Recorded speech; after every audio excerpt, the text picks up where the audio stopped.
Pronto. Pode, na hora que você quiser começar.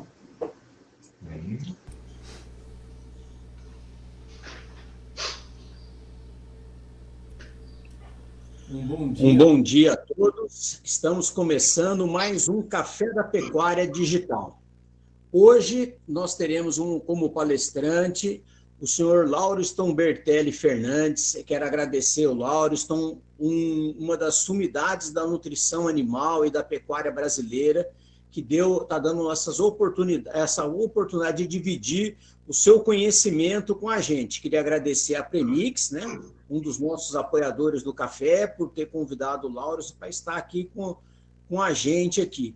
Gostaria de agradecer todos os apoiadores do Café da Pecuária, a Leilosul, o Boitel Chaparral, a Soesp Sementes, a SAP Consultoria, a Premix, a Timac Agro, o Cicobi Credivale, o Tênis Clube, a Tairana, a Cross Agro Brasil, o GPB, a Raça Forte, Nelore Aimoré, do Dr. Mencios, a De Carvalho John Deere, a Liane Veículos e a Raposo Pneus. Gostaria de lembrar a todos que a Raposo Pneus ofereceu para a gente sortear entre os participantes da nosso Café Digital uma ordem de serviço de R$300, que vai ser sorteado entre todos os participantes. E nós também sortearemos uma caneta personalizada do Café da Pecuária. Como que faz para participar do sorteio? Todas aquelas pessoas que participarem de alguma forma do nosso Café Digital, ou dando um bom dia, ou fazendo uma pergunta interessante, ou manifestando a sua sugestão e contribuição para que essa palestra ocorra o melhor possível, todos eles que de alguma maneira se manifestarem no nosso Facebook do GTPS, participarão do sorteio desses 2 brindes. Uma caneta personalizada do Café da Pecuária e uma ordem de serviço de R$300 da Raposo Pneus. Eu agradeço a participação de todos que estão aí nos vendo e gostaria de passar, então, a palavra para o nosso palestrante de hoje, o Lauriston Bertelli Fernandes, da Premix. Lauriston, a palavra está com você. Bom, obrigado. Obrigado, João. Obrigado a todos. Eu fico grato de poder estar compartilhando com vocês esse momento digital, né? É claro que se a gente tivesse pessoalmente, talvez pudéssemos interagir um pouco mais, mas esse é o nosso novo modelo, né? E a gente fica tentando aqui fazer o melhor possível para que tudo corra muito bem. Bom, eu vou falar sobre recria, né? Foi o tema me passado. Eu tenho trabalhado mentalmente e fisicamente alguma coisa nessa área. Eu acho que é a área que deve ter uma grande evolução na pecuária de corte brasileira, né? Então, quero deixar também o canal aí depois com as perguntas. O João vai estar administrando essas perguntas. Elas podem ser feitas durante a apresentação ou ao final, tá? Fiquem bem à vontade aí para questionar. Aqui, o objetivo aqui não é ensinar nada. Eu vou fazer aqui alguns processos de reflexão para nós pensarmos e talvez quebrar alguma coisa posta, porque às vezes quebrando alguma coisa que já está aí, desconstruindo algum conceito, a gente faça o novo, tá bem? Bom, o alvo final da recria. O alvo final da recria, para mim, no caso de machos, né? Recria de machos, é deixar o animal num peso e idade adequados para a terminação, seja ela confinamento, seja ela pasto. No caso de fêmeas, é deixar o animal apto à reprodução, né? Então, isso para mim é recria. Então, até que não chegue esse momento, não terminamos a recria. Então, recria não é por tempo, é por objetivo, né? Não é por idade, Nada disso. O objetivo é que define o que é recria. Bom, evoluindo nos conceitos, né? Eu sempre chamo a atenção que hoje, para que a gente pense em pecuária produtiva, nós temos que evoluir o conselho para a produção por hectare, seja na cria, seja na recria, seja na terminação. Toda vez que você medir a sua produção em quilos ou arrobas por hectare de bezerro, de vaca e de boi, você está caminhando para ter realmente uma medição produtiva real. Aquela medição individual, ela é simplesmente um dos passos, né? Bom, vamos evoluir aqui nesse pensamento da recria ou repensando a recria. Não é novidade para nenhum das pessoas que estão aí no segmento, né? Essa questão de preço do bezerro, né? Então, preço de boi, tudo mudando rapidamente, mas o preço do bezerro sempre valorizando nos últimos anos, uma curva crescente. Nos últimos meses, o bezerro teve uma valorização bastante significativa. Cada região, cada estado, né, do país com alguma diferença, mas todas elas tendo essa valorização. E o que é muito importante, quando nós pegamos as commodities do mercado, boi gordo, milho e soja, nós vamos verificar que o bezerro foi a mercadoria que mais valorizou. Então, esse é um ponto importante. Aí no grupo aí tem poucos da minha idade, né? Mas eu sou de um tempo que o camarada, para vender bezerro, tinha que implorar para o invernista comprar, né? Então, hoje a coisa ficou muito diferente. Então, nós temos aí o dono do bezerro hoje, na minha opinião, ele detém o poder, né?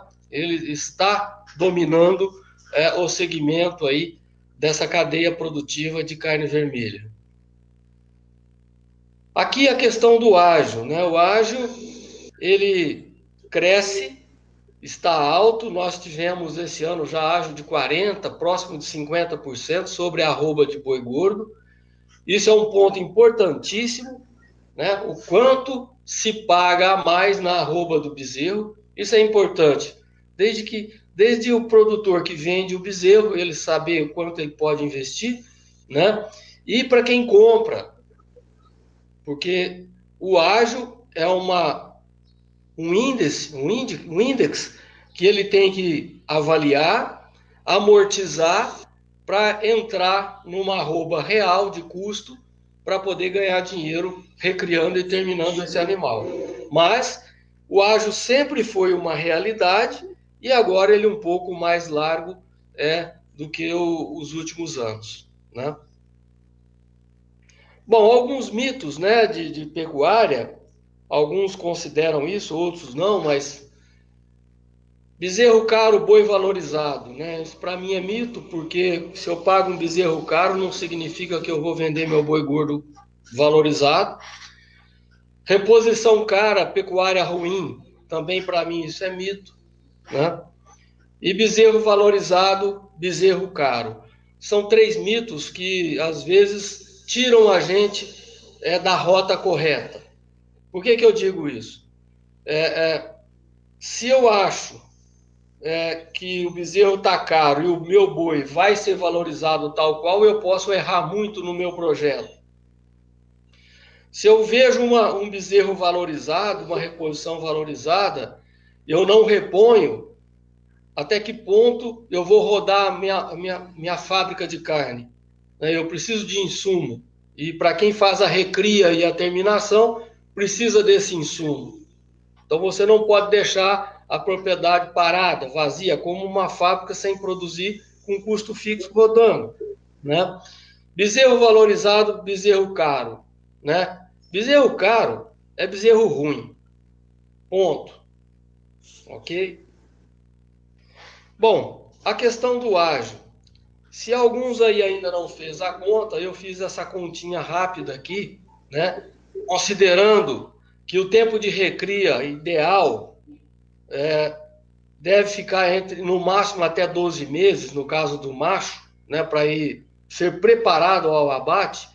Então, nesses 12 meses, a gente tem que amortizar esse ágio, né? Veja bem, eu coloquei aí os valores, né, de ágio que a gente pode estar pagando por arroba. Hoje a coisa está mais por aqui, né? Veja o quanto o animal tem que ganhar de peso só para amortizar a arroba, né, o ágio que ele pagou por arroba, considerando uma arroba de R$ 197 líquida no seu bolso. Então, paguei ágio, e é o que nós vamos pagar. Quanto mais caro o ágio, mais intensivo eu tenho que ter um sistema de ganho, porque eu preciso amortizar este ágio. Nesse caso aqui, eu estou chamando a atenção, né, para algumas, já vou falar de tecnologia um pouquinho. Então, na recria, não cabe mais não usar um aditivo que seja um promotor de eficiência alimentar. Por quê? Porque os aditivos que aí tem, nós aqui indicamos o fator P, mas existem outros no mercado.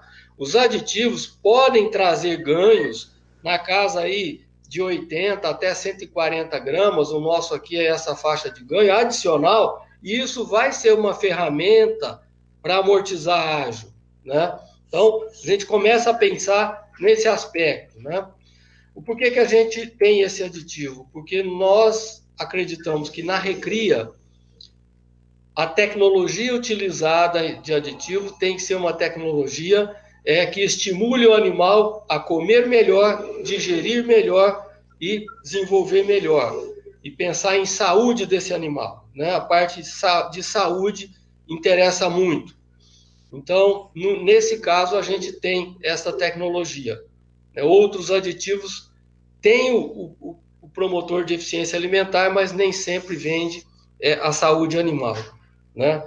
Quando nós trabalhamos esses aditivos que modulam digestão ruminal ou fermentação ruminal, no caso, a gente consegue aumentar o NDT da dieta, que é o equivalente energia da dieta, entre 8% e 10%. Então, isso é importante. Se eu tenho uma forrageira que o NDT normal dela seria, a energia normal dela seria 50%, quando eu coloco esse tipo de aditivo, ela passa para 55%. Isso vai virar ganho de peso, né? Ou terminação ou reprodução facilitada. Vamos para frente. Então, quando eu olho para um rebanho desse, muitos de vocês que têm cria, têm rebanhos como esse aqui, isso aqui é um cliente nosso, né? A gente olha para esse rebanho, vê uma vacada realmente espetacular em score corporal. Essa foto é recente, essa foto tem 45 dias, 50 dias mais ou menos, né? Forrageira já madurando, já sementeada. Mas veja os bezerros ao pé, né? É claro que um bezerro desse é um animal valorizado, mas ele não será caro, né? Caro ele vai ser se eu não souber explorá-lo perfeitamente bem quando eu comprar esse bezerro, se eu sou um comprador de bezerro, ou se eu faço o ciclo completo e não cuido da nutrição desse animal pós-desmame, né?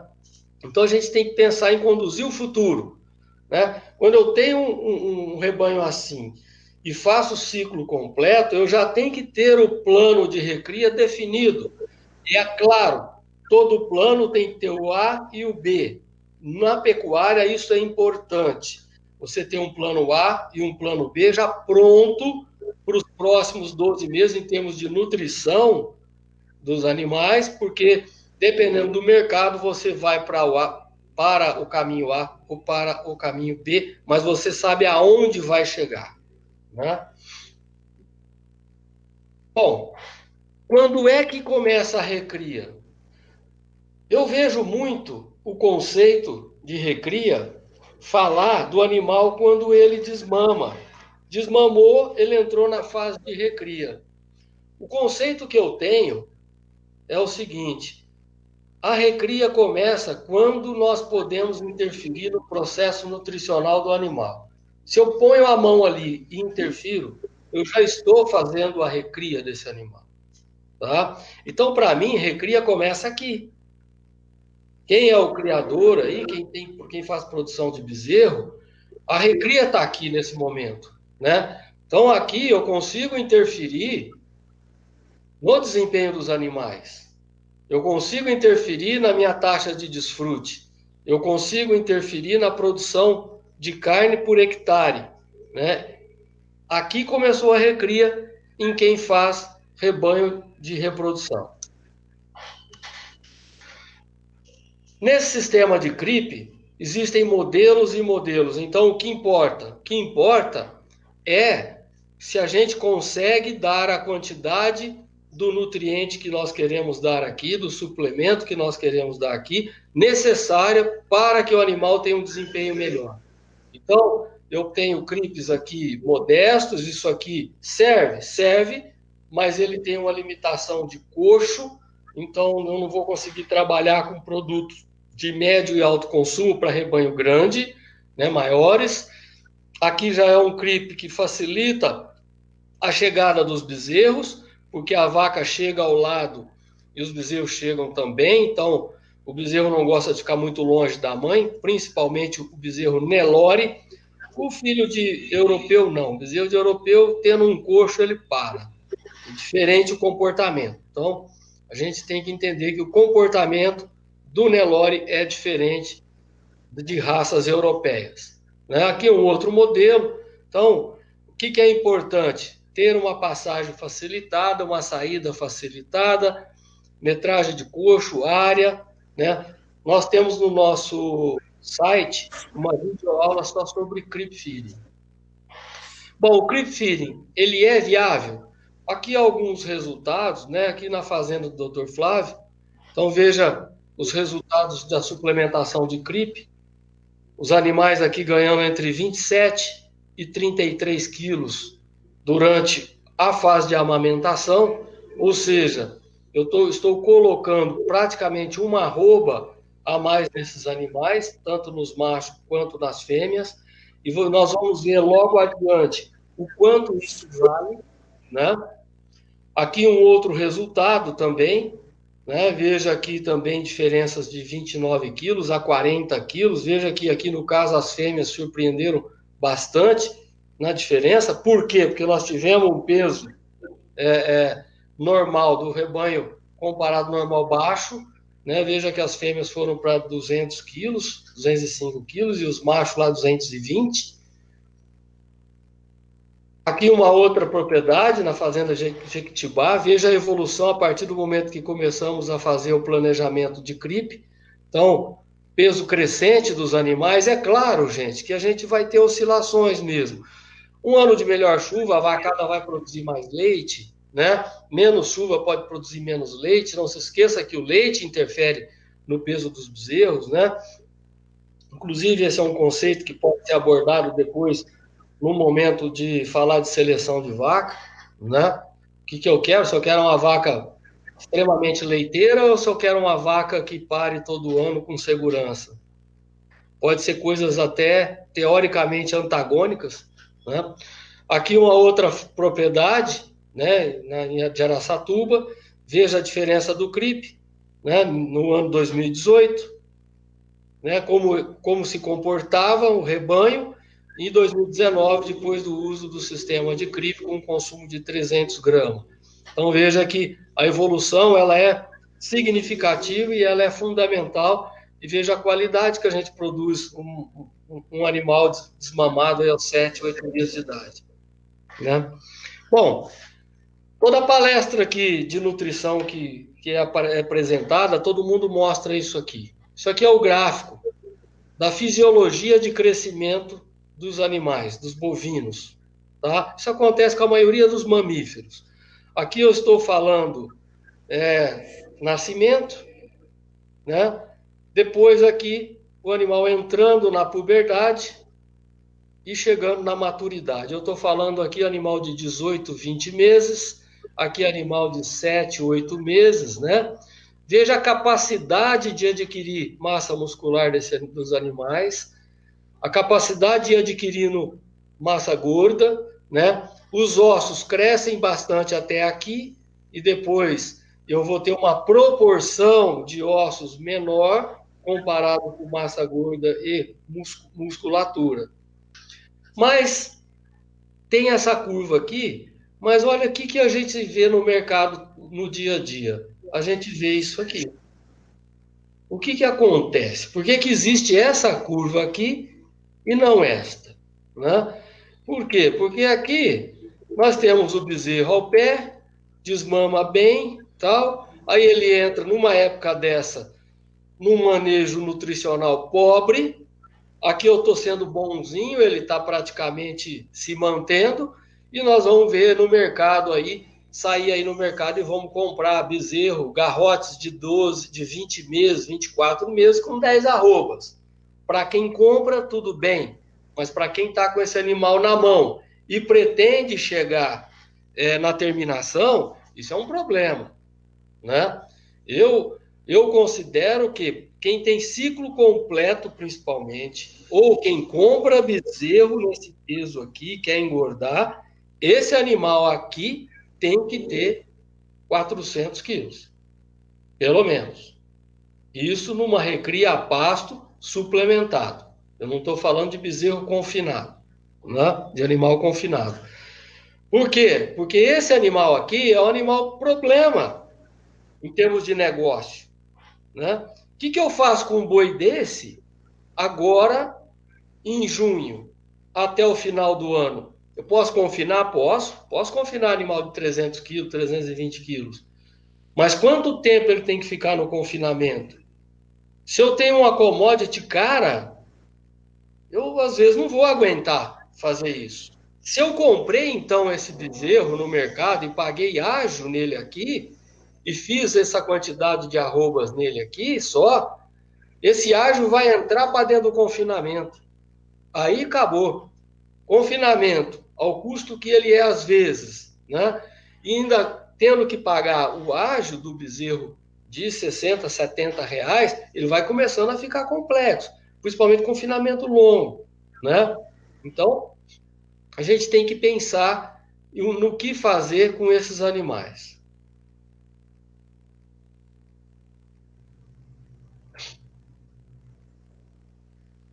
Eu não errei não, tá? Estou só lembrando que se a gente quer produzir bem, tem que medir, certo? Eu tenho que medir o que está acontecendo com o gado, eu tenho que medir a capacidade da minha pastagem, eu tenho que medir o que o meu gado está consumindo, eu tenho que medir os ganhos de peso, né?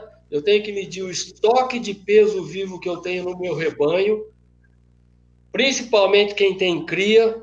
Eu falo muito isso, o pessoal acha que eu sou meio louco, mas quem tem cria e não sabe quantos quilos de rebanho tem na fazenda, não consegue manejar pasto, não consegue produzir forragem, não consegue ter um bom desempenho nunca, porque ele está sempre correndo atrás do prejuízo, né? Porque ele não sabe quanto de consumo de forragem está tendo na fazenda. Então, o animal consome em função da produtividade e do peso. Se eu não peso o animal, eu não sei quanto está produzindo e não sei quanto ele pesa, eu não sei quanto ele come. Aí não tem como, tá? Então a produção de forragem, ela tem que ser uma rotina na fazenda de estar sendo observada ou medindo de alguma forma, existem técnicas, ou avaliando se tem folha ou não tem folha. A gente tem que estar avaliando forragem o tempo todo de alguma forma, né? Porque ela vai ter o ciclo, isso é inevitável. No Brasil, a gente sempre ouve gente achar que não vai ter seca, né? Esse ano acho que vai chover bem na seca. Então não é seca, vai chover bem na seca. É um negócio que não cabe, né? É igual falar no inverno sem frio. Não vai caber, né? Então, a forragem realmente cai de qualidade nesse período agora. Nós temos um clima que o animal queima mais energia. Então, nós temos um ciclo e ele é necessário, ele faz parte. Isso tem que estar no contexto do nosso plano. Quando a gente fala de qualidade de pasto, gente, eu esqueço um pouco o capim, né? Porque o pessoal da semente, eu trabalho com isso também, né? Tem várias variedades, espécies e tipos de forragem. Cada uma tem um perfil produtivo, uma capacidade de crescimento, uma capacidade qualitativa de armazenar nutrientes ou não. O que é importante? Eu saber o que é um pasto bom e um pasto ruim, né? Um pasto bom é um pasto que tem folha, o mínimo de material morto e talo possível. Ponto. Isso é um pasto bom, isso é um pasto não tão bom assim. Por quê? Se eu for medir a capacidade de fornecer forragem desse capim aqui, é só essa ponta aqui, ó. Né? Aqui não, aqui eu tenho todo o perfil do pasto que o boi vai bater a boca aqui e vai conseguir comer.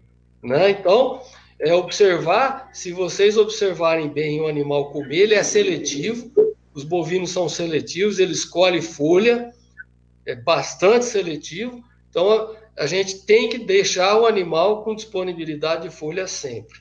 Né?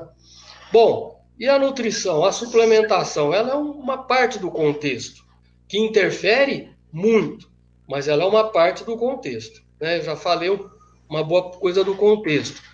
Então, dentro do contexto nutricional, nós temos que falar de energia, proteína, minerais, vitaminas e aditivos. Né? Proteína e energia, nós podemos fornecer via suplemento? Podemos, mas toda vez que a gente substitui um pasto por suplemento, eu estou levando um sistema para um investimento muito maior. Então, o pasto é o primeiro passo. Aí sim, os minerais, os aditivos, e aí, na época da seca, em alguns momentos eu complementar com proteína e energia essas dietas aí, a pasto, né? Lembrar também, gente, o seguinte, toda vez que a gente fala de suplementação estratégica, suplementação de seca, eu vejo muito o pessoal dando palestra do boi 777, papapá, ninguém fala de mineral. Gente, mineral ainda continua valendo para nutrição. Então, se você vai usar um proteinado, ele tem que ter minerais de qualidade na composição. Por quê? Porque os minerais fazem parte da nutrição. Quando eu tenho que fazer uma estrutura óssea, por exemplo, que é fundamental para armazenar musculatura no animal, né, segurar a musculatura, eu preciso de todos esses minerais aí. Todos esses aí fazem parte dos ossos, certo? Inclusive a água, tá? Então, água sempre é a maior parte em toda a composição corporal do indivíduo. Então, gente, pasto e água sempre bons. Água boa, água limpa, tá certo? Minerais de qualidade e em quantidade adequada. Então, esses são os minerais que participam da formação óssea. Quando eu tenho um animal formando toda a estrutura muscular, toda a carne, todos os lipídios, as gorduras, eu tenho todos os minerais envolvidos. Então, nos suplementos proteicos, suplementos proteico-energéticos, a composição mineral é importante e a fonte desses minerais tem importâncias significativas. Observem bem isso no dia a dia de vocês, tá? Outro aspecto importante é quanto à saúde, né? Os minerais interferem na resposta imunológica dos animais. Então, quando nós temos alguma deficiência marginal desses elementos, o que a gente vai perceber? Mais doenças e mais mortalidade. No aperto que está a pecuária, boi não ganhar peso já é problema, imagina morrer, tá certo? É um problema seríssimo. Aliás, que pouca gente computa morte no rendimento das fazendas, né? Cada animal que morre ali, se você não repôs esse, se você repôs já é aquele custo. Se não repôs, é um animal a menos ganhando peso no dia a dia, um animal a menos dividindo o custo fixo, tudo isso encarece o sistema. Né? Bom, quando eu falo da recria, nós temos que pensar na recria de fêmeas e na recria de macho. Ok? Quem tem cria? Para adensar rebanho na cria, eu tenho que tentar fazer precocidade reprodutiva. Então, hoje, o que se busca muito aí são as novilhas de 14 meses, né, as P14, que tem um desafio muito grande, porque elas têm uma dependência da origem genética, e é claro, do mês de nascimento que elas que acontece, da suplementação aí do pasto e tudo mais, do manejo nutricional, para que elas atinjam um peso corporal mínimo e entrar em reprodução. Quando eu faço isso, eu consigo uma maior proporção de animais na entrada da estação de monta aptos à reprodução. Aí eu vou adensar meu rebanho de reprodução.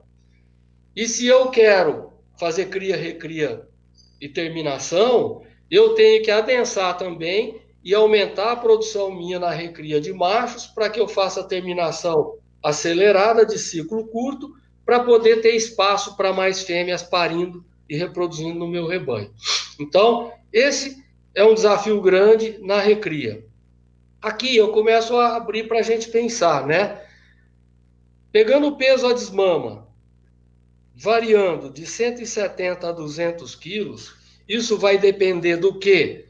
Da idade que eu desmamo esses animais. Aqui eu estabeleci uma desmama aos 7 meses e coloquei usando o CRIP. Se eu usar um CRIP que me traz a média da minha fêmea de 170 para 190 ou para 200 quilos, são resultados que nós vimos anteriormente aí, e eu quero levar esses animais para 290, 300 quilos para entrar em reprodução aos 14 meses, o meu desafio muda, né? O que é mais fácil? Fazer um animal ganhar 450 gramas na recria, nos 7 meses pós-desmama, ou ganhar 600 gramas? Né? Aqui é um desafio mais alto. Eu vou correr risco. Então, quando você consegue viabilizar uma tecnologia de creep feeding e fazer esse animal ganhar 20, 30 quilos a mais ao pé da vaca, eu vou facilitando a minha vida para chegar na P14 aqui, tá? Então, é fundamental para fazer a P14, na minha opinião, eu ter um sistema tecnológico de creep. Senão, eu vou ter que arraçoar, nós vamos ver mais para frente, mais pesado, nesse período curto de recria. Tá? Bom, também uma coisa que eu vejo comum hoje é falar de programa de seca e de águas. Né? Então, veja bem, na seca eu vou dar proteinado, ou eu vou dar 1% do peso vivo, e assim por diante. Eu vejo muito algumas receitas. Né? Eu pus essa frase aqui porque eu acho que nós estamos num ponto de mudança muito boa. Né? Até um ponto positivo, eu não sei se está acontecendo com alguns aí que estão me ouvindo, mas eu percebi que alguns clientes que tinham atividades duplas, empresas de outros negócios e também pecuária, com a pandemia acabou se alojando na fazenda para ficar de quarentena. Esses empresários estão tendo muito mais oportunidades de enxergar o negócio pecuário que tem, né? E de fazer mudanças, de implementar tecnologia e manejo. E aí a gente começa a pensar sobre isso. Tratar igualmente os desiguais. Né? A gente começa aqui. Se eu quero fazer uma novilha de 300 quilos aos 23 meses para entrar na monta, o tratamento que ela tem que receber é porque o ganho de peso que ela precisa ter é muito baixo, é simples. Se eu quero colocar lá aos 18 meses na monta, numa monta de outono, o tratamento é outro, porque aí eu já preciso melhorar o ganho de peso dela, médio, nesse período de 11 meses de recria. Né?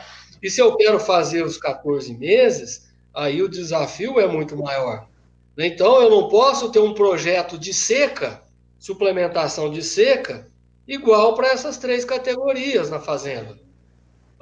Tudo que não é vaca, que tá, as novilhas, touro, desmama, até as novilhas sobre ano vão comer um suplemento de X gramas de consumo e pode até fazer, mas em algum lugar aqui eu vou estar pagando mais caro ou não vou estar conseguindo o resultado correto.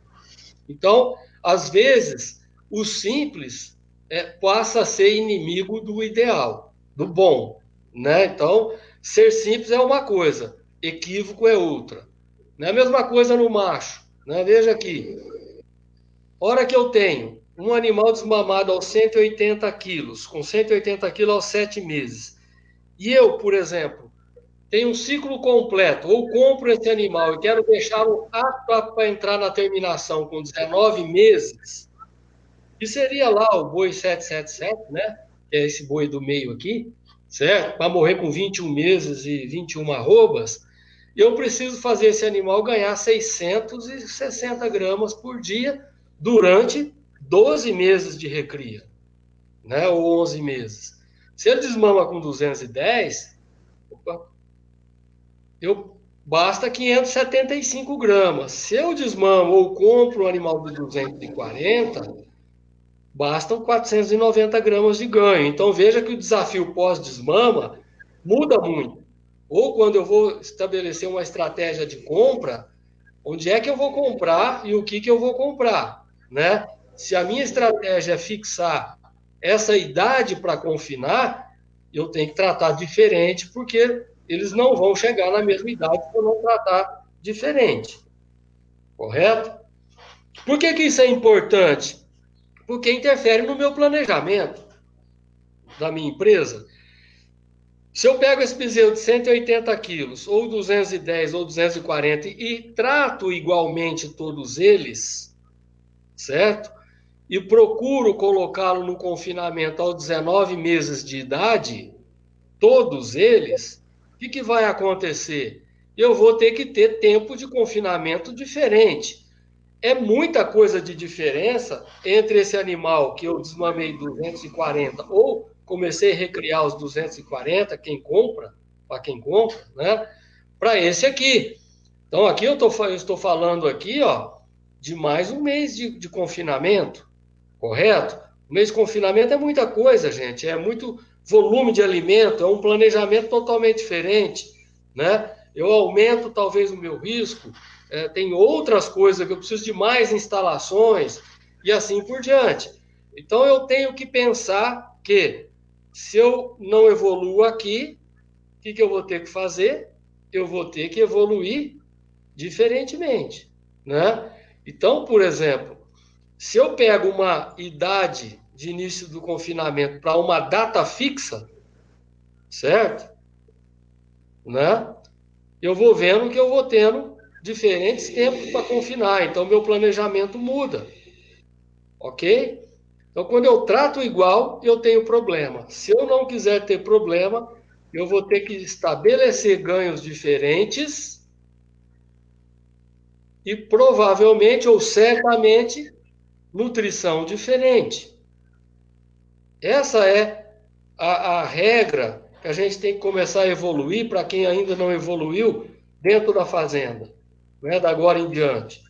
Então, aqui, a gente começa a ver, ó, se eu desmamo, eu estabeleço que eu consigo desmamar bezerros machos com média de 210 quilos aos 7 meses de idade, né, e eu quero colocá-los na mesma época no confinamento, eu estabeleço ganhos diferentes dele aqui na recria e vou chegar todo mundo com 420 quilos no início do confinamento, que eu diria assim que é o mamão com açúcar para confinar, ou fazer terminação a pasto. Estou falando de confinamento aqui, mas eu poderia aqui iniciar uma terminação a pasto, né, fazendo um semi-confinamento ou um arraçoamento total a pasto. São várias as técnicas aqui que eu posso terminar o meu boi, né? Usar o grão inteiro. Então, aqui eu tenho várias formas de conduzir. O que eu estou batendo muito é que o animal produtivo, ele deveria ter uma única seca na vida dele, que é a primeira, na recria. Ele deverá ter uma segunda seca já no processo de terminação. Aí, nesse momento, ele vai estar sendo arraçoado, ou no pasto, ou fechado em confinamento. Entendeu? Porque a partir do momento que eu atravesso mais de uma seca com um animal que eu chamar o chamado boi magro, a minha produtividade vai ser baixa, né, por hectare. Eu não vou ser produtivo por hectare. Então a gente tem que pensar nisso.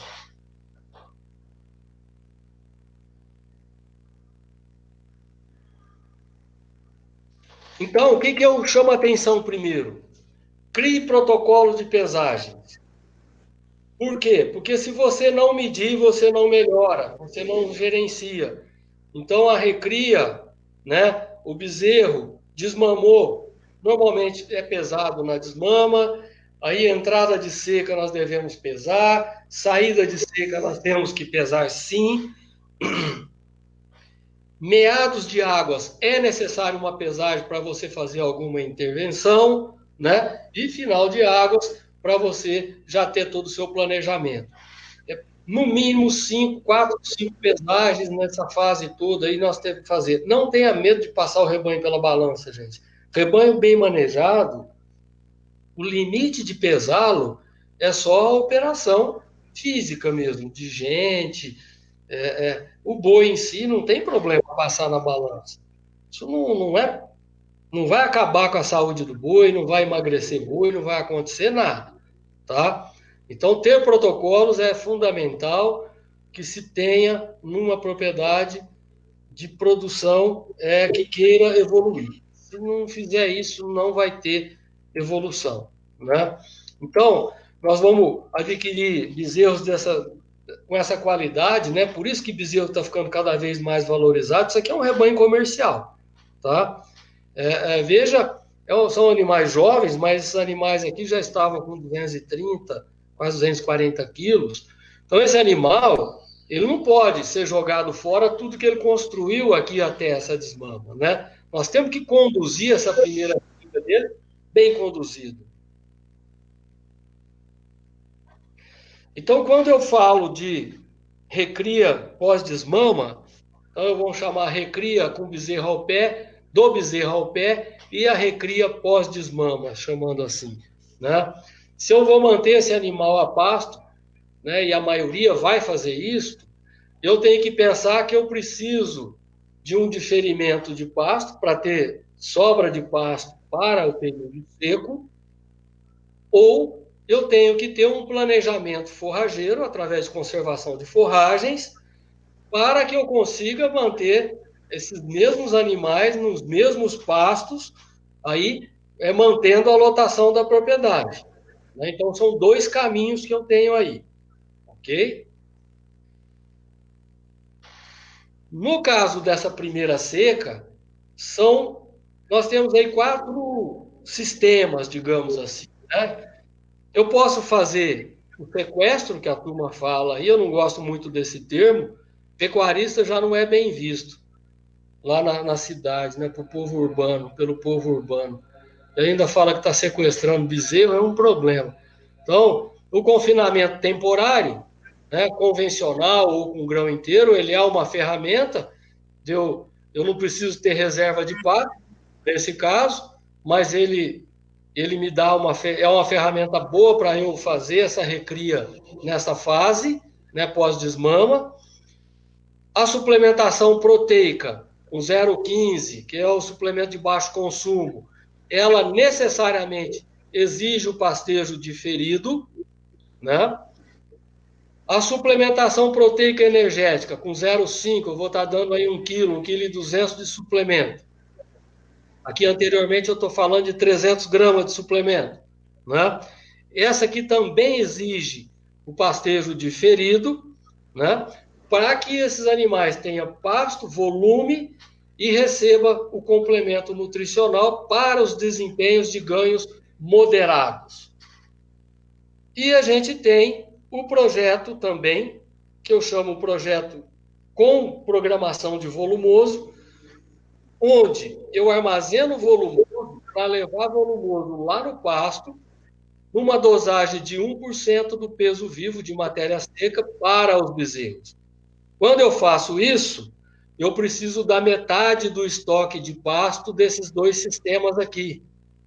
Ou seja, eu posso trabalhar com uma lotação mais alta nas águas, manter essa lotação no pasto, porque eu vou levar o complemento de volumoso lá e inserir esta suplementação aqui, proteico-energética, nesse sistema. A gente fala aqui do sistema R30, porque o que é o sistema R30? É pegar esse sistema aqui, que eu consigo colocar 7 arrobas, 8 arrobas por animal em 12 meses de recria pós-desmama e aumentar a lotação da área para 3, 4 animais. Então, eu vou falar de produzir próximo de 30 arrobas por hectare nesse projeto aqui, tá certo? Então, o projeto de recria, que é um protocolo R30 que eu chamo, ele é um sistema de muita lucratividade, ele é de baixo risco, né? Ele é muito rentável. Qual é o conceito desse projeto? Esse projeto é o seguinte: preparar os animais para a terminação. E nesse conceito aqui, o ideal, a terminação é não ser feita no pasto, né? Eu considero que a partir de um peso de 450 quilos, que os técnicos chamam de uma unidade animal, esse animal começa a ser caro de produzir a pasto. Por quê? Porque a conversão alimentar dele é de 30 para 1, certo? Então, o que é a minha ideia aqui? O que é o conceito? Eu, em vez de ter esse animal aqui no pasto, eu passo a ter 2 indivíduos com a metade do peso dele, nessa época do ano. Se eu tenho 2 indivíduos comendo a mesma coisa que esse animal aqui, né, que são esses 2 aqui, esses 2 indivíduos, se eles ganharem 80% do que ganha um animal desse aqui, eu vou estar fazendo quase o dobro de carne pela mesma área e pelo mesmo consumo de forragem. Então, eu vou ter muito mais produção por hectare, hora que eu tenho um gado mais leve individualmente. Então, essa questão de UA, ela só serve, eu não sei mais para que ela serve aqui, na minha cabeça. Ela não serve para nada mais, porque ela só quer dizer o seguinte: eu tenho tantos animais na fazenda, quando você fala eu tenho 1000 UA na fazenda, é que você tem tantos animais que comem 10 quilos de matéria seca por dia. Bom, só isso. O resto não serve para mais nada. Então, a recria, quando eu tenho esse processo e pego esse animal aqui e levo ele para um sistema de terminação, seja terceirizado ou para um confinamento ou semi-confinamento estratégico, eu aumento demais a minha produção por área, né? E diminuo muito o risco, tá certo? Então, esse é o protocolo. Como é que funciona esse protocolo? Ele busca a produtividade, ele busca produzir mais por indivíduo para diluir ágio, ele faz animais com mais qualidade, porque à medida em que eu faço um animal jovem, eu começo a participar de mais premiações, né? E faço animais mais eficientes, o sistema fica mais eficiente e eu vou depender menos de oscilações do mercado.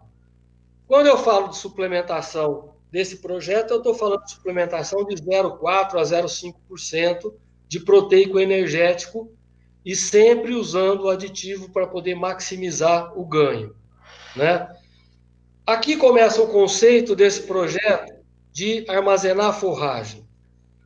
Quando eu tenho um animal alojado num pasto, eu tenho esse animal crescendo, ele vai aumentando a demanda de capim, de forragem.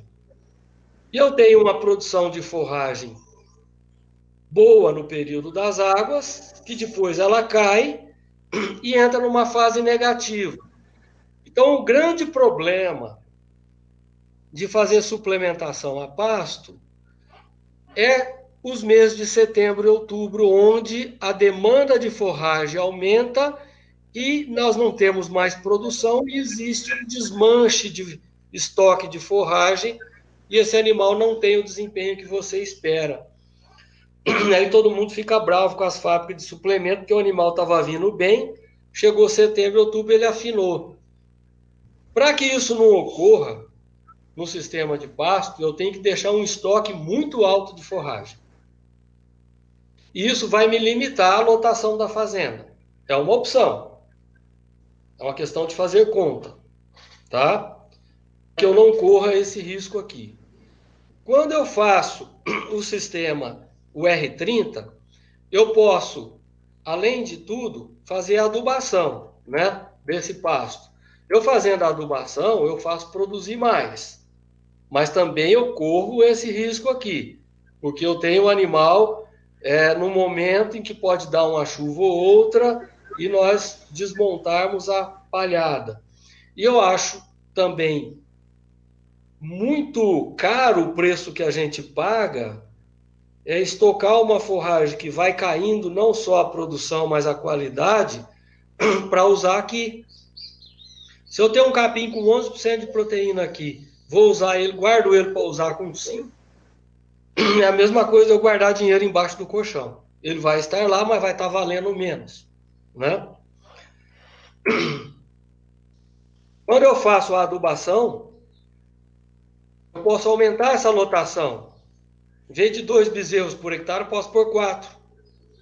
Para não cair nessa armadilha aqui, eu armazeno forragem, no caso, silagem.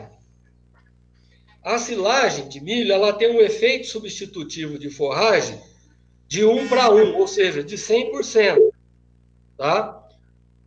Então, o que acontece? Quando eu dou 1 quilo de matéria seca de silagem lá no pasto, o animal deixa de comer 1 quilo de capim.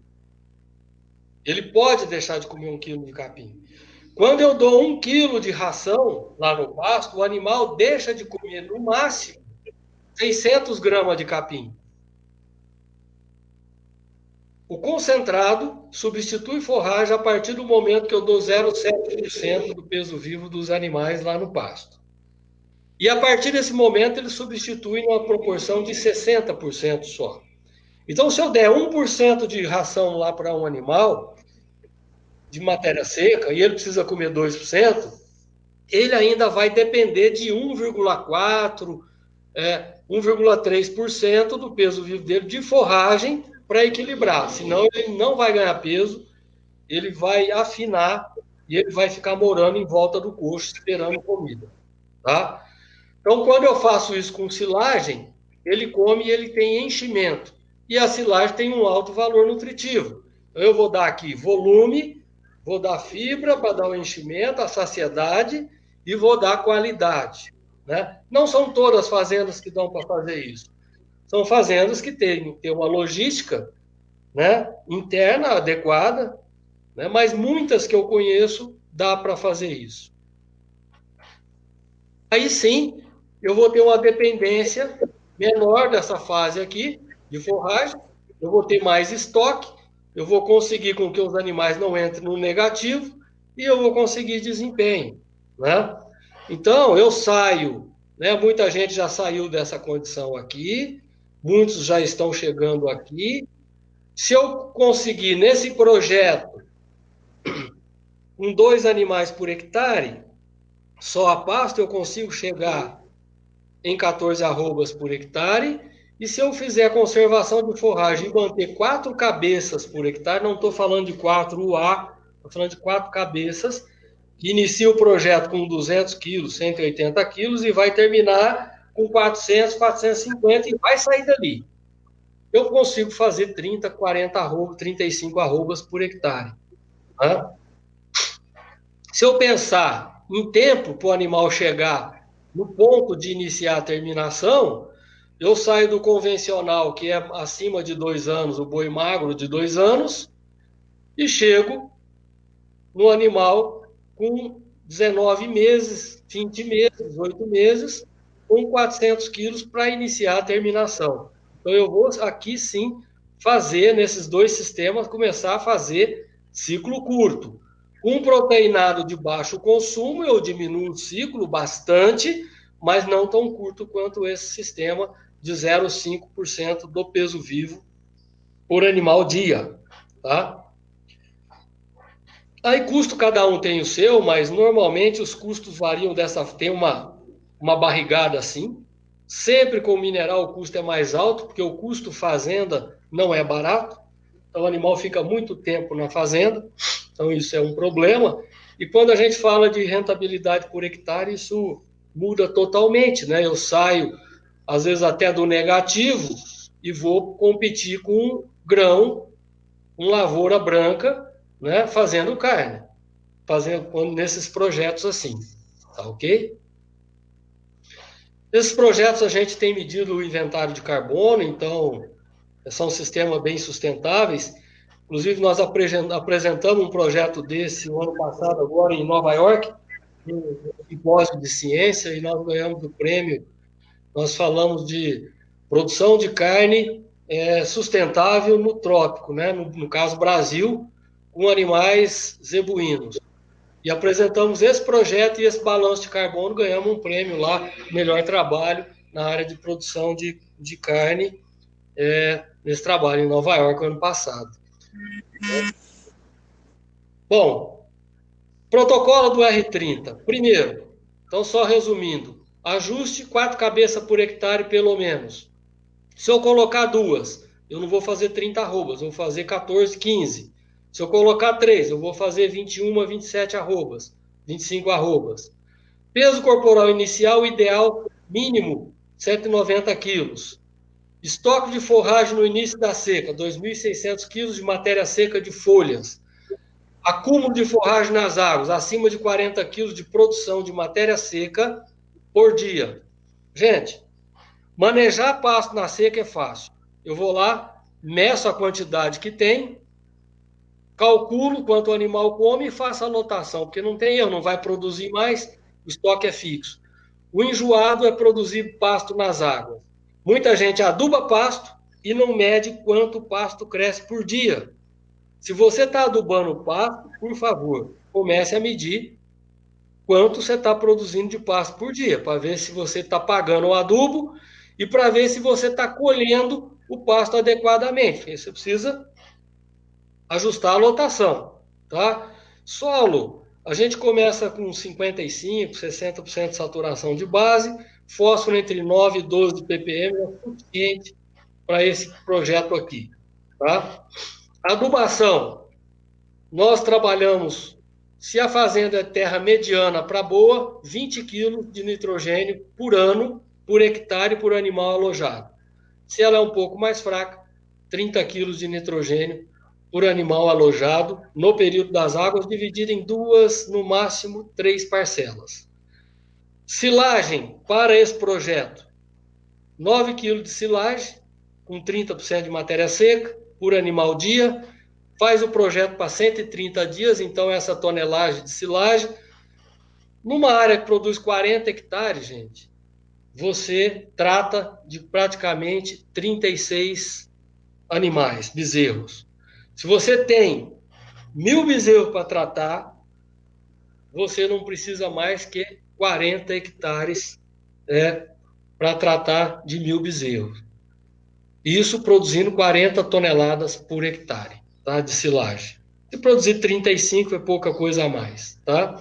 Suplementação com 0,4% do peso vivo, na seca mais proteico, nas águas mais energia, né? No caso nosso é o PSAI seco e o PSAI águas e a transição, né? Controle individual, que é aquilo que eu disse, protocolo de pesagem, no caso do R30, eu aconselho fazer a cada 60 dias, a gente aqui faz mensal, tá? Manejo sanitário, padrão, né? Aqui os resultados que a gente tem desses projetos. Safra 16-17, nós iniciamos com um animal de 164 quilos, com 12 meses eles estavam com 403 quilos. 4 animais por hectare aqui, tá? Nós tivemos uma produção de 31,89 arrobas, esses animais sempre pesados em jejum, tá? Considerando a área da silagem, porque muita gente faz a produção por hectare, mas não faz a área, não calcula a área que produziu o alimento. Você tem que calcular. Aí essa produção caiu para 28,7, porque eu somei a área aqui, né? Esses eram os animais no final. Só mostrando rapidamente a carinha deles, aqui não dá para ver a carinha dos bichinhos lá no início. Essa foto não está tão boa assim que eu diminuí slides. Safra 2017-2018. Nós pegamos animais de 250 quilos, mais ou menos, colocamos 4 animais, fizemos as mensurações de forragem todas, o mesmo protocolo de medir forragem, tudo certinho. né? Aqui no caso, os animais eram mais pesados, nós trabalhamos com 60 quilos de N, né? Medimos entrada de forragem, estoque de forragem, e aqui medimos a produção nas águas de forragem, nós conseguimos 47 quilos de matéria seca por dia, e quando você tem um pasto bem colhido, você só tem folha ali, então é 100% ingerível. Então aqui, ó, a hora que eu pego 47 quilos de matéria seca ingerível e estou com um animal de 250 quilos, eu estou produzindo o dobro da capacidade de ingestão de matéria seca deles por dia. Então eu fico tranquilo para ter uma reserva lá na... Ok? Nesse caso, era um experimento, a gente levou até o abate. Nós recriamos esses animais, terminamos aqui. Eles deveriam entrar aqui, mais ou menos aqui, no confinamento.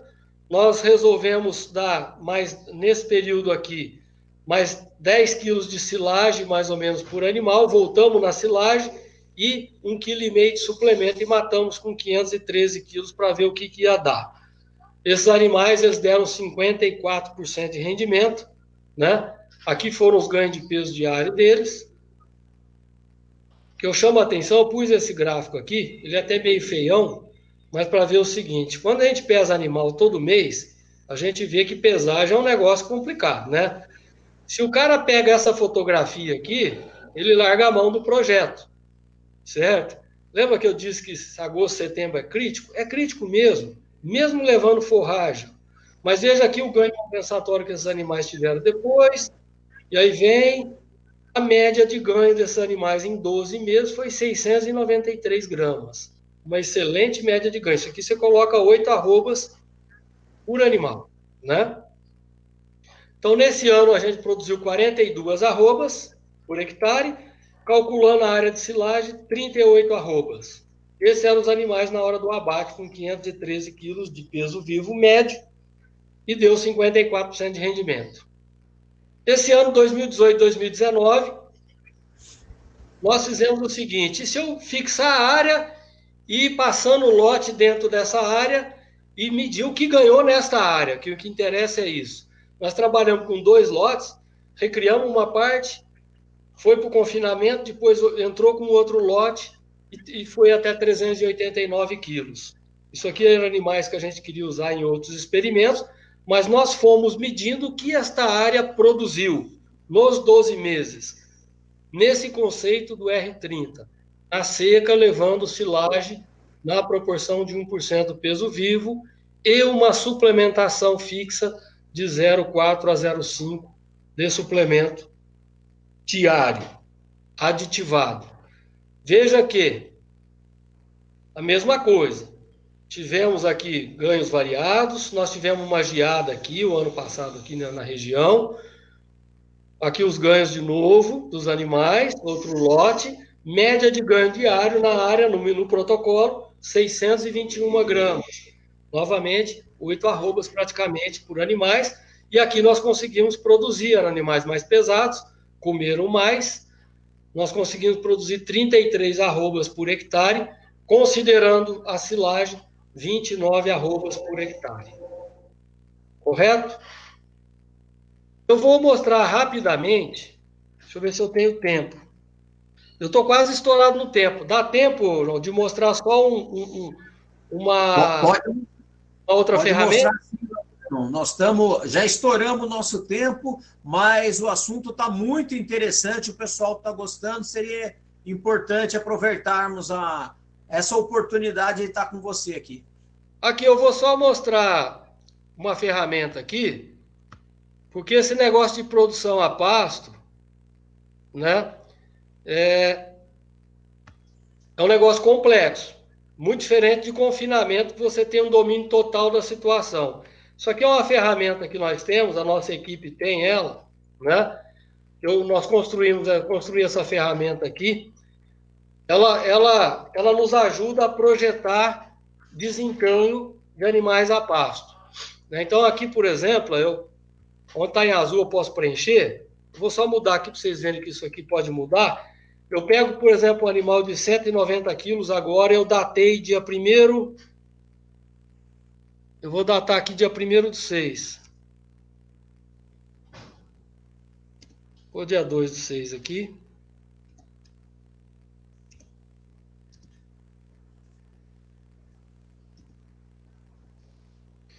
(2020). Vou levar esses animais até setembro, que é a hora que vem a primeira chuva lá, que eu já chamo de período de transição. Opa, eu pus vírgula aqui em algum lugar. É aqui mesmo.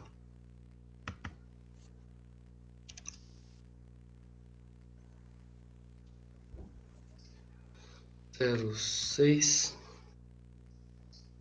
2, 20. Ok?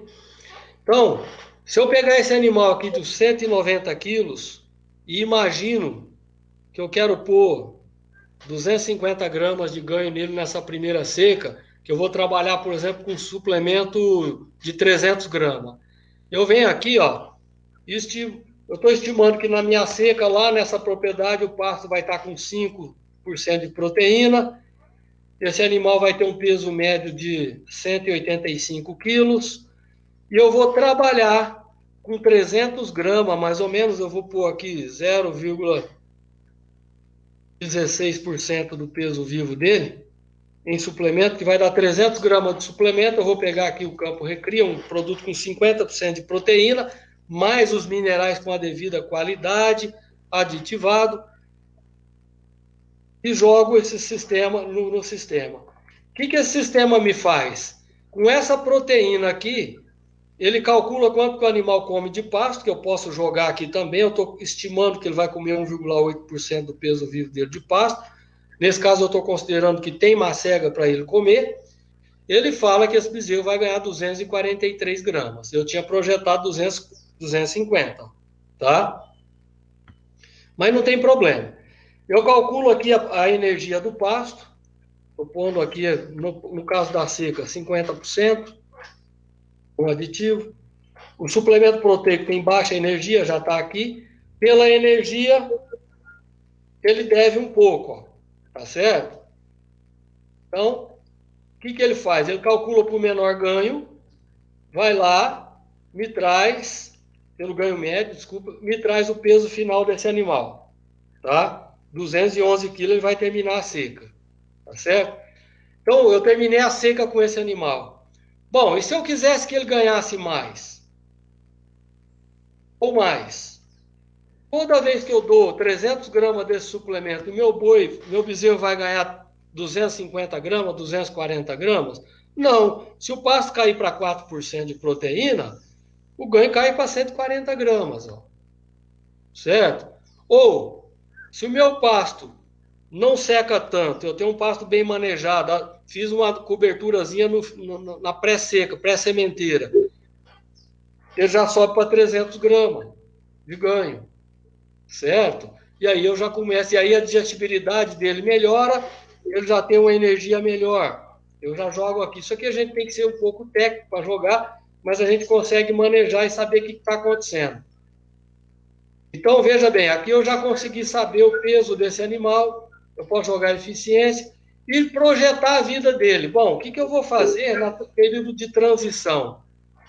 Então, aqui eu peguei período de transição desse animal, seria 75 dias, já deixei pronto aqui, tá, para não perder tempo, e coloquei 0,5 de suplementação, ou seja, os animais comendo 500 gramas de...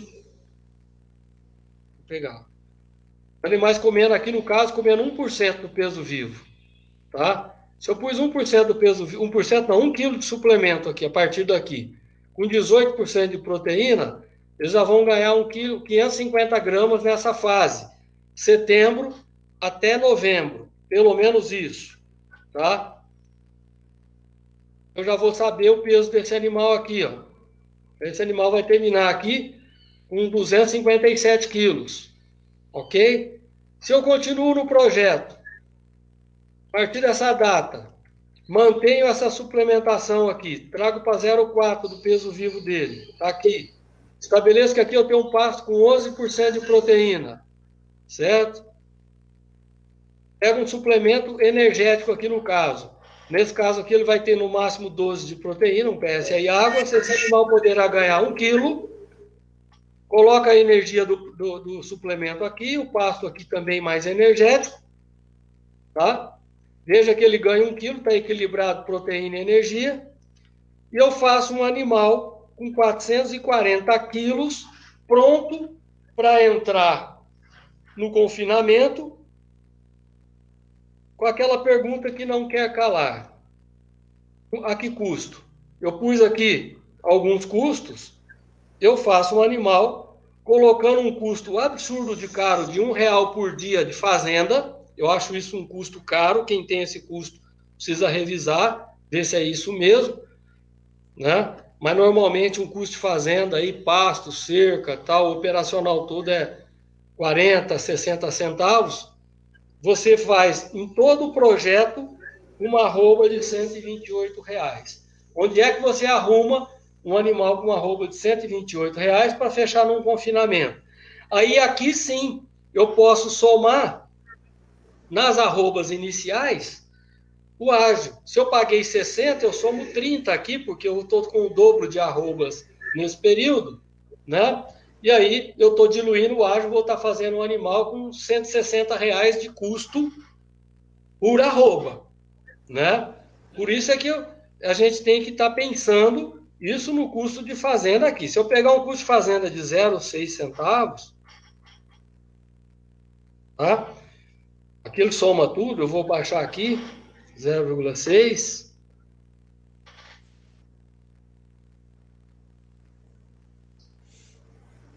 0,6.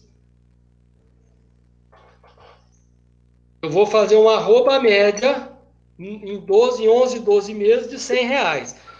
Vou chamar a atenção para uma conta aqui, ó. Num projeto pecuário, a conta compartimentada ela é muito perigosa, tá? Se eu pegar aqui, ó, vou baixar novamente aqui essa arroba aqui para 5, essa é a proteína do pasto para 5, tá? Vocês vão ver que o animal vai ganhar menos peso, né? E o que vai acontecer? Quanto vai custar a arroba construída aqui, ó? 175, teoricamente, né? Se eu tiver um custo operacional aqui de R$1, eu faço uma arroba de 230. Pô, mas eu tomo prejuízo? Não, você não toma prejuízo. Por quê? Porque aqui nós estamos fazendo meia arroba. E se você não suplementar, o que vai acontecer? Esse animal vai perder peso. Então você vai ter lá na frente que repor o peso que ele perdeu, mais esse pedaço que ele ganhou aqui. Isso é muito mais caro. Mesmo essa arroba aqui, ó, se ela custasse 230, vamos lá ao final aos outros custos.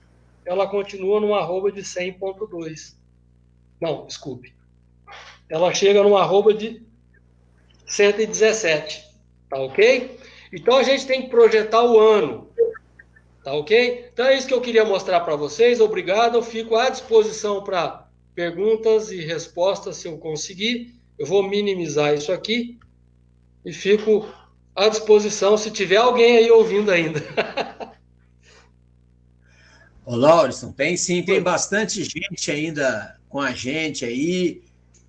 O pessoal gostou muito e pediram até para a gente não interrompê-lo.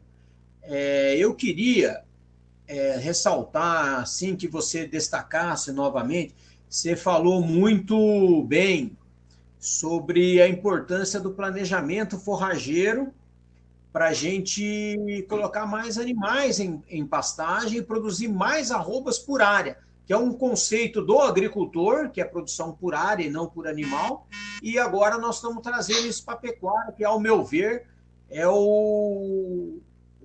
forma correta da gente medir produtividade pecuária, quantas arrobas por área. Só lembrando, né, que agora uma grande dificuldade do produtor é medir quanto ele tem de forragem.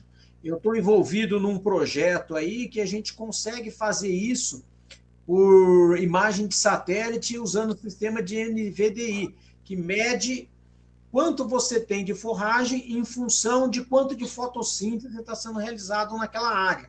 Então, isso é uma ferramenta que pode facilitar bastante o produtor fazer o seu orçamento forrageiro. Então, eu queria que você destacasse um pouco mais sobre esse orçamento forrageiro e fazer uma pergunta para você com relação ao seguinte: quanto mais eficiente nós somos na recria, esse animal vai chegar melhor, com uma condição corporal melhor no início do confinamento, e ele vai ter uma exigência de mantença maior, e isso pode prejudicar um pouco o desempenho exclusivo do confinamento. Como chegar a esse ponto de equilíbrio?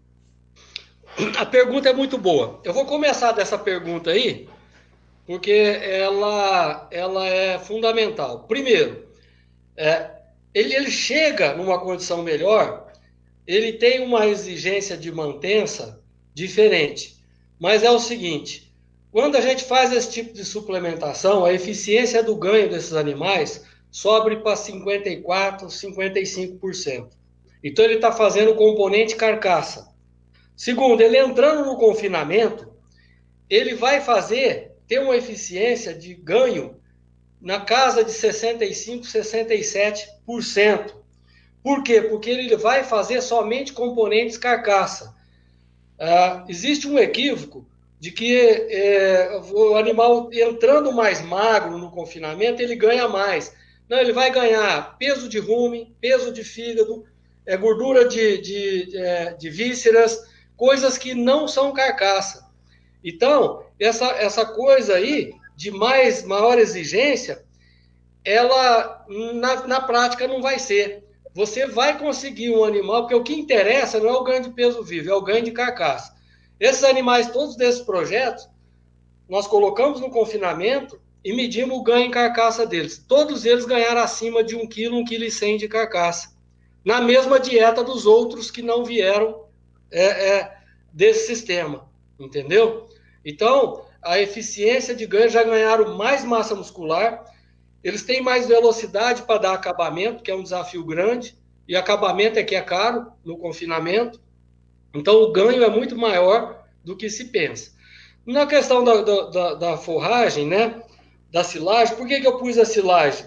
Porque hoje não cabe mais uma integração lavoura-pecuária nas fazendas.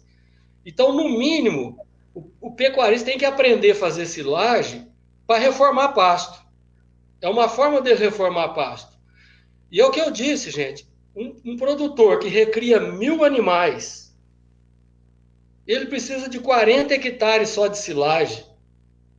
Qualquer sitiante faz 40 hectares de silagem.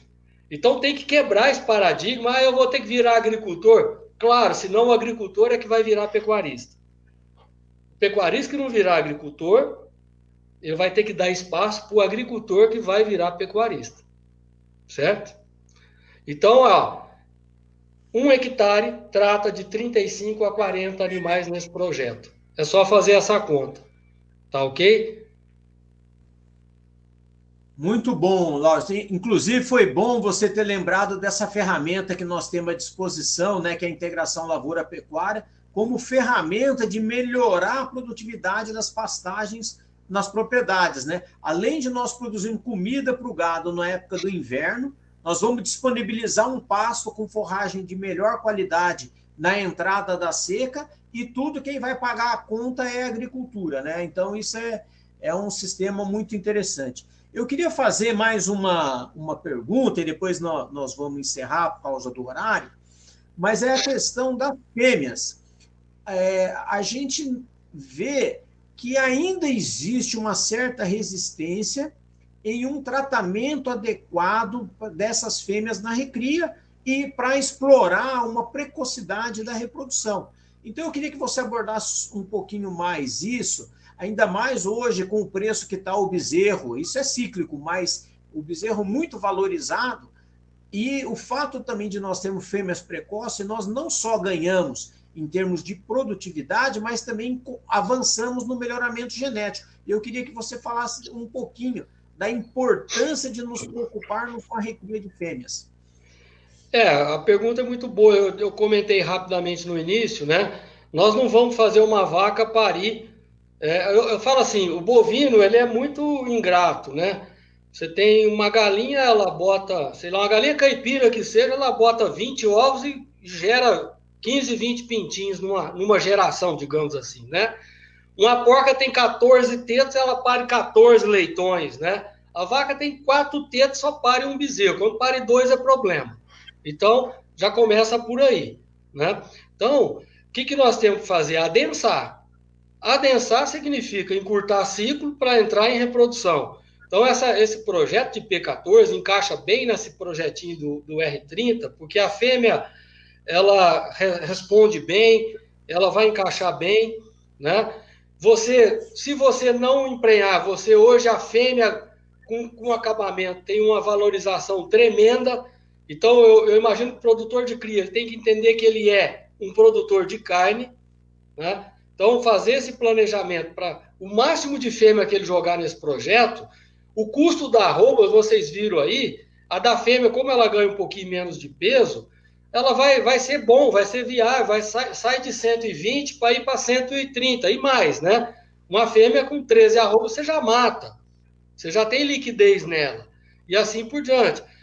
A precocidade, ela tem uma herdabilidade boa, então nós temos que partir para a precocidade, sim, né? Acho que isso é importante, selecionar. Quanto mais animais você colocar no desafio, mais você vai enxergar para onde você está conduzindo o seu rebanho. Eu acho que o rebanho de cria precisa ser repensado também. O que eu disse, nós temos que pesar a vaca, saber o tamanho aqui, que é o peso adulto de vaca. Tem gente aí fazendo vaca muito grande, eu não sei até onde isso vai. Até que ponto uma vaca dá muito leite vai ser importante também. Eu estou jogando aqui areia no ventilador, sabe? Porque a gente tem que pensar em eficiência, né? Tem que pensar em eficiência. O que é mais barato? Você tratar de uma vaca para ela dar 7 litros de leite, ou ela dar 4 litros e você tratar do bezerro? Vamos pensar nisso, tá certo? O que é importante é eu ter genética para um bezerro que faça carne e gordura indo ao encontro do que o mercado quer, tá certo? Então, o projeto de fêmea, eu acho que ele tem que contemplar principalmente esse planejamento forrageiro, porque você faz com muita facilidade. Ele é muito viável, né? Toda vez que você cria uma novilha com um preço abaixo do custo da arroba, acabou. Para onde ela for, ela vai te dar lucro, tá certo? Inclusive, só para complementar, esse protocolo aqui que eu mostrei, nós acabamos de assinar um contrato de parceria técnica com a ABCZ, ela deve estar lançando amanhã um projeto, e de carne de qualidade do Nelore, né? Uma coisa assim, o título não está comigo aqui, né? E a gente fez várias reuniões, batemos uma parceria, nós estamos lá com um grupo de animais, com DEPs, tudo pré-selecionado, nós vamos recriar esse animal dentro desse conceito, levar para o confinamento e fazer toda uma avaliação de carcaça, de carne, para criar um protocolo de produção de carne de qualidade para o Nelore, né? Certificado pela ABCZ. Esses animais já estão sendo desmamados agora, e nós vamos começar agora, dia 11, se eu não estou enganado, o projeto, tá? Lauriston, olha, teria muitas perguntas, muitos outros questionamentos, mas dado o horário, nós vamos encerrar. Eu queria fazer um agradecimento especial a você pelo seu brilhantismo, didática e a forma simples e fácil de explicar temas de produtividade, de alimentação, de nutrição, de uma forma muito agradável e fácil da gente entender. Então, eu queria fazer um agradecimento especial a você e a Premix. Queria agradecer os nossos apoiadores, a Raposo Pneus, a Cicobi, Credivale, a Leilosul, o Tênis Clube, a Liane Veículos, a SAP Consultoria, a Raça Forte, a Timac Agro, o GPB, a Cross Agro Brasil, a Tairana, o John Deere de Carvalho, Nelore Aimoré, obrigado, doutor Mencius, pela presença aí. Lembrando a todos que em agosto nós teremos o leilão do Nelore Aimoré. A Soesp Sementes, agradeço a presença aí da Andresa, uma batalhadora aí pela integração lavoura-pecuária, que casa muito bem com esse projeto R30, e o Boitel Chaparral, que é o lugar onde nós podemos levar nossos bois para terminá-los mais precoce. Então, Lauriston, eu queria te agradecer, queria informar dois recados. Nós vamos fazer o sorteio dos brindes, uma ordem de serviço de R$300 da Raposo Pneus e uma caneta personalizada do Café da Pecuária. E anunciaremos no grupo e para os ganhadores à tarde quem foram os sortudos que ganharam, né? E queria também dizer que essa palestra vai estar disponibilizada no nosso Facebook do GTPS, bem como no nosso canal no YouTube. Eu colocarei os links aqui no grupo para que as pessoas possam acessar. Queria agradecer novamente ao Lauriston, parabéns, olha, foi espetacular, foi muito esclarecedor. Obrigado. E, inclusive, queria agradecê-lo por trazer esse conceito de produtividade em arrobas por área. Nós precisamos bater nessa tecla, a pecuária competitiva, ela tem que produzir muitas arrobas por área. Então, eu queria deixar a palavra com você, Lauriston, para as considerações finais e agradecer a presença de todos. Eu só tenho a agradecer a oportunidade, eu fico muito feliz de ter podido compartilhar com vocês alguns conceitos. É claro que às vezes eu jogo algumas ideias para quebrar um pouco o que tem no dia a dia, que é importante a gente questionar sempre o que está posto, senão a gente não muda, né? E dizer que a gente fica à disposição, uma hora que tiver passado essa pandemia, a gente pode tomar um café juntos aí. Dentro dessa linha aí, tem muita coisa em projetos pós-recria também, de trabalho, sabe?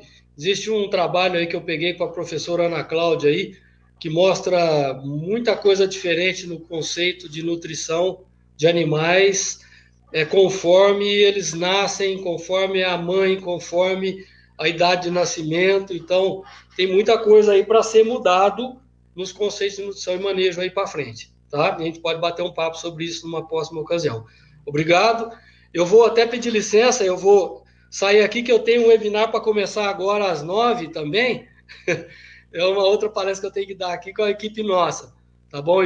Agora que eu vi que estão todo mundo me esperando na sala lá, eu tenho que entrar, tá bom? Obrigado, hein? Muito obrigado. Obrigado, um abraço a todos, tá?